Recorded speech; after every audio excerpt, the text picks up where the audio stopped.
Welcome to This Explainer. Today, we're diving into a genuinely mind-bending concept. Now, I know it might sound like pure science fiction at first, but it's actually rooted in some very real current economic and technological trends. Imagine a scenario where a trillion-dollar tech conglomerate decides that, well, building a sprawling mega headquarters just isn't enough anymore. What if instead they just bought a struggling nation? We are talking about buying an entire country lock, stock, and barrel and transforming it into a fully privatized, cloud-managed society. It's a fascinating and honestly kind of wild thought experiment about the absolute extreme future of governance. Okay, let's dive into this. What if a tech giant actually bought an entire country? We're going to break this down into the ultimate pitch versus reality. Like, how exactly would they sell this idea to the world? And what would the day-to-day reality of living there actually look like? It really forces us to ask what happens when the relentless pursuit of corporate efficiency collides head-on with the messy, historical reality of running a human civilization. Section 1. Birth of the Corporate Sovereign. Now, what's really interesting about this is how a corporation actually pulls it off. I mean, how do you buy a country? Well, they don't invade with an army, they invade with a balance sheet. Picture a massive tech conglomerate targeting a financially distressed coastal state, or maybe a heavily indebted island territory. They swoop in and officially purchase the sovereign debt, the land rights, and the actual governance authority. Just like that, they wipe out the country's debt, but they also completely scrap the traditional constitution, and in its place, a corporate terms of service agreement. This isn't just a company town or some private island resort. We're witnessing the birth of a totally new global entity. The sovereign nation becomes the world's first fully privatized, cloud-managed society where everything, from the laws to basic public services, gets routed directly through the company's servers.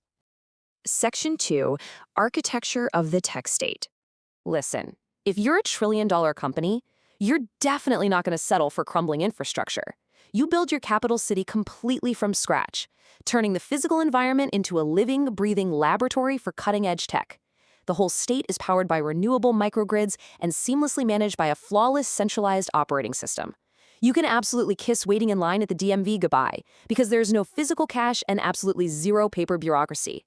Every resident's identity, medical records, and financial assets, they're all tied to a single, highly secured digital ID profile. You've got autonomous drone fleets handling all the logistics. Self-driving public transit means zero traffic jams. Ever. And thanks to algorithmic resource allocation, utilities like water and electricity are perfectly distributed. No blackouts, no shortages. It's the ultimate frictionless lifestyle, delivered with perfect corporate synergy. Section 3. Citizenship as terms of service. And this brilliantly illustrates the real catch here. Because, of course, a frictionless lifestyle comes with some serious fine print. In this state, the whole concept of being a citizen with inherent inalienable rights, that's entirely obsolete. You wouldn't be a citizen, you'd be classified as a user resident, and your continued residency would depend entirely on adhering to a very strict set of user guidelines. In a traditional nation, disputes are settled by civil courts and juries of your peers, right? But here, your rights are dictated by an employment and residency contract, so if you have a legal dispute, forget about a trial. Traditional courts are totally replaced by automated smart contracts and algorithmic arbitration. Whether it's a breach of contract or a property disagreement, the issue is analyzed and settled in literally milliseconds by AI judges that simply parse the data logs to determine exactly who is at fault. Naturally, for AI judges and a centralized OS to function flawlessly, they need data, a lot of it.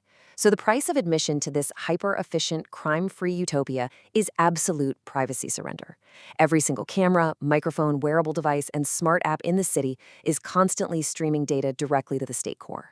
There are absolutely no blind spots. To live in the ultimate smart city means allowing yourself to become the ultimate tracked metric.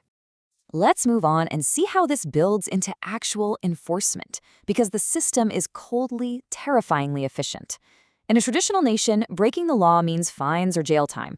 In the tech state, it's deportation via deplatforming. Let's walk through it.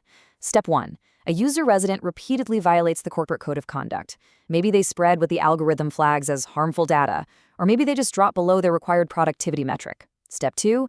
The state doesn't send the police. They simply deactivate your single digital profile. Step 3. Because everything in this city is connected, that deactivation instantly cuts off your bank account, locks the digital door to your apartment, and revokes your right to remain. It is instant automated digital exile. Section 4. The global geopolitical threat. So what actually happens when a country like this exists? Well, the emergence of a corporate sovereign wouldn't just happen in a vacuum. It would trigger an immediate, profound crisis among traditional world superpowers, completely upending the international order.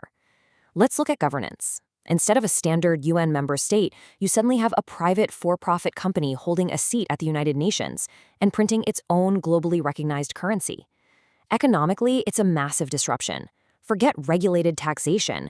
Multinational corporations would rush to re-domicile their intellectual property and assets to the tech state to exploit zero-tax, ultra-flexible corporate regulations.